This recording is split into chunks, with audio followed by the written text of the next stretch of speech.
இது மகிமை நேரம். கர்த்தரும் இரட்சகருமாகிய இயேசு கிறிஸ்துவின் ஈடு இணையற்ற இன்ப நாமத்தினாலே மகிமை டிவி நேயர்களை அன்புடன் வாழ்த்துகிறேன். மகிமை நேர நிகழ்ச்சியின் வாயிலாக உங்களை மறுபடியுமாக சந்திப்பதிலே மிகுந்த மகிழ்ச்சி அடைகிறேன். நாம் தொடர்ந்து பயப்படாதே என்ற தலைப்பின் கீழே தியானித்து வருகிறோம். ஏசாயா 41 அதிகாரம் 14 வசனம். யாக்கோபு என்னும் சிறு பூச்சியே, இஸ்ரவேலின் சிறு கூட்டமே, பயப்படாதே, நான் உனக்கு துணை நிற்கிறேன் என்று கர்த்தரும் இஸ்ரவேலின் பரிசுத்தருமாகிய உன் மீட்பர் உரைக்கிறார். சிலருக்கு பயம் என்ற உடனே கோழை என்று சொல்லிவிடுவார்கள். பயம் ஒரு மனிதனுக்கு வரும்போது தன்னுடைய நிலையை, அவன் தன்னுடைய பலத்தை இழந்து விடுகிறான். சிலர் சொல்வாங்க துணிச்சலா, நானாவது பயப்படுகிறதாவது அப்படிங்கிற ஒரு வார்த்தையை மட்டும் பேசி கொண்டு இருப்பார். விலங்கினத்திலே ஒரு எலி தன்னுடைய தூரத்தில் வருகின்ற ஒரு கிலோமீட்டர் தூரத்தில் தனக்கு ஒரு பிரச்சனை வருகிறது என்பதை அது அறிந்து கொள்ளுமா. தூரத்திலே இருக்கும்போதே பதட்டம் அடைந்து அது பயந்து ஒளிந்து கொள்ளுமா. சில நேரங்களிலும் கூட நம் பயம் அவசியம். சில நேரங்களில் நம்ம பயப்படாமல் இருக்கிறோம். பயம் எப்படிப்பட்டது? நம்மளை பாதுகாக்கும். இந்த எலி அது பயந்து ஒளிந்து கொள்கிறது. இன்றைக்கும் கூட நம்ம வீடுகளிலே ஒளிந்து கொண்டு தான் இருக்கிறோம். இந்த வைரஸ் தாக்கம் நம்மை தாக்கி விடாதபடி பயந்து கொண்டு ஒளிந்து கொண்டு இருக்கோம். ஏன்? அது பாதுகாப்பை நமக்கு தருகிறது. நம்மளுடைய பயம் எப்படி இருக்கிறது? நம்மளுடைய சூழ்நிலைகளை நினைத்து பயந்து கொண்டு இருக்கிறோம். அதை தப்பிக்கிற வழியை கர்த்தர் நமக்கு காட்டுகிறார். இன்றைக்கும் கூட ஒரு மனிதன் எப்படிப்பட்ட பயத்தை அவனிடம் இருந்தது, அதை எப்படி அவன் போக்குகிறான் என்பதை குறித்து நாம் தியானிக்கலாம். முதலாவது, ஒரு ராஜா, அகசியா ராஜா, அவன் வியாதிப்பட்டு இருக்கிறான். அவனுக்கு எப்படிப்பட்ட வியாதி வருகிறது? அவன் சமாரியாவிலே தன் வீட்டின் மேலிருந்து கிராதியிலே நின்று கொண்டிருக்கும்போது அவன் கீழே விழுந்து வியாதிப்படுகிறான். அவன் கட்டின் மேலே படுத்து கொண்டிருக்கிறான். தன் ஆட்களை அனுப்பி அவன் விசாரிக்க அனுப்புகிறான். அவன் யாரிடம் விசாரிக்க அனுப்புகிறான் என்று சொன்னால், எக்ரோனின் தேவமாகிய பாகால் சேபும் இடத்திலே விசாரிக்க அனுப்புகிறான். இப்போது கர்த்தர் எலியாவோடு பேசுகிறார்.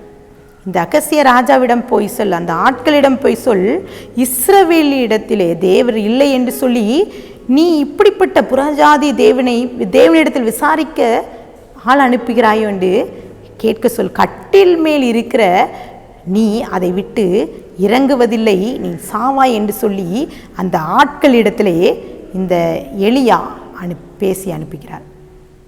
இப்போது இந்த ஆட்கள் அகசிய ராஜாவிடம் போய் சொல்கிறார்கள். அவன் பயந்து போயிருக்கான். அந்த வியாதிப்பட்டிருக்கிறேன், இதுலேருந்து நான் விடுதலை பெற முடியுமோன்னு சொல்லிட்டு தான் அவன் அனுப்புகிறான். இப்போது அந்த அகசிய ராஜா விசாரிக்கிறார். நீ உன்னிடம் சொன்ன அந்த மனிதன் எப்படிப்பட்டவனாய் இருக்கிறார் அப்படின்னு சொல்லி விசாரிக்கும் போது அவன் அறிந்து கொள்ள, இவன் தேவனுடைய மனிதன் என்பதை அறிந்து கொள்கிறான். தேவனுடைய மனிதன் இப்படிப்பட்டவர் என்று சொல்லி அவனோடு இருக்கிற தலைவனையும், ஒரு தலைவன் 50 சேவர்களையும் அனுப்பி அந்த எலியாவை பிடித்து கொண்டு வான்னு சொல்கிறான். இப்போ எலியா ஒரு மலைக்கு மேலே ஏறி ஒளிந்து கொண்டிருக்கிறான், மேலே இருக்கிறான். இப்போது போகிறார்கள். போய் பார்க்கும்போது அந்த எலியா மேலே இருந்து கேட்கிறான். இப்போ தலைவன் மாத்திரம் போய் சொல்கிறான், தேவனுடைய மனிதனே நீ கீழே இறங்கி வரும் அப்படின்னு சொல்லும்போது அந்த அகசியா ராஜாவிடத்தில் போய் அவன் என்ன சொல்வது என்று அறியாமல் என்ன சொல்கிறான், நான் தேவனுடைய மனிதனானால் அக்கினி இறங்கி உங்களை பட்சித்து போடட்டும் என்று சொல்லுவான். உடனடியாக அக்கினி இறங்குகிறது. அந்த தலைவன் 50 சேவகர்களும் அழிந்து விடுகிறார்கள். இப்போ அகசிய ராஜா விடவில்லை. மறுபடியுமாக ஒரு தலைவன் 50 சேவகர்களை அனுப்புகிறான். மறுபடியுமாக அவர்கள் போய் நிற்கிறார்கள். தேவனுடைய மனுஷனானால் மனுஷனே நீங்கள் கீழே இறங்கி வாருங்க. இப்போ நான் தேவனுடைய மனுஷனானால் இப்போது அக்கினி இறங்கட்டும். இப்போது 2வது முறையும் அக்கினி இறங்குகிறது. அவர்கள் மடிந்து விடுகிறார்கள். அகசிய ராஜா சோர்ந்து போக மறுபடியுமாக ஒரு தலைவனையும் 50 சேவகர்களையும் அனுப்புகிறார். இப்போது அவர் சொல்கிறான், அந்த தலைவன் போய் கெஞ்சி போய் நிற்கிறான். அந்த எலியாவிடம் போய் சொல்கிறான், நீ தேவனுடைய மனிதன்தான், எங்களுக்காக எங்களுடைய பிராணனுக்காக உங்களிடம் கெஞ்சி கேட்குறேன், இப்போது வா என்று சொல்லி கேட்கிறார். வசனத்தை வாசிக்கிறேன். அவன் கெஞ்சி கேட்கும்போது அவன் சொல்கிறான், 2 ராஜாக்கள் 1:15 அப்போது கர்த்தருடைய தூதன் எலியாவை நோக்கி, அவனோட கூட இறங்கிப்போ, அவனுக்கு பயப்படாதே என்றான். அப்படி அவன் எழுந்து அவனோட கூட ராஜாவின் இடத்திற்கு இறங்கி போனான். போய் சொல்கிறான், அகசியா ராஜாவிடம் போய் தைரியமாக ஆண்டவர் சொன்ன வார்த்தையை சொல்லிவிட்டு வருகிறான். இந்த எலியாவிடம் அவன் ஒரு வித்தியாசமான ஒரு தீர்க்கதரிசி. அவனுடைய செயல்கள் எப்படி இருக்கிறது, அவன் மரண வேளையில கூட அக்னிமயமான குதிரை அவனை மேலே கொண்டு செல்கிறது. அப்படிப்பட்ட சூழ்நிலையிலே அப்படிப்பட்ட வல்லமை உள்ள தீர்க்கதரிசியிடம் பயம் இருக்கிறது. அவன் இன்னும் ஒரு சூழ்நிலையிலே பயப்பட்டு இருக்கிறான். அவன் கர்த்தரே தேவன் என்று சொல்லி 450 இங்கே பாகால் தீர்க்கதரிசி மத்தியிலே அக்கினியினால் இறங்கி வரும் தேவன் தான் தேவன் என்று சாதித்த அந்த எலியா இன்னும் பயப்படுகிறான்.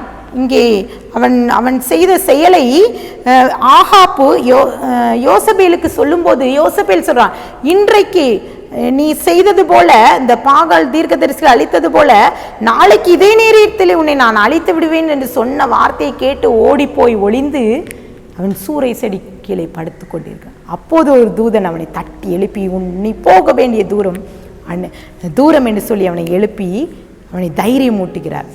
எலியாவுடைய வாழ்க்கையிலே அவனுக்குள்ளே ஒரு பயம் இருந்து கொண்டே இருந்தது.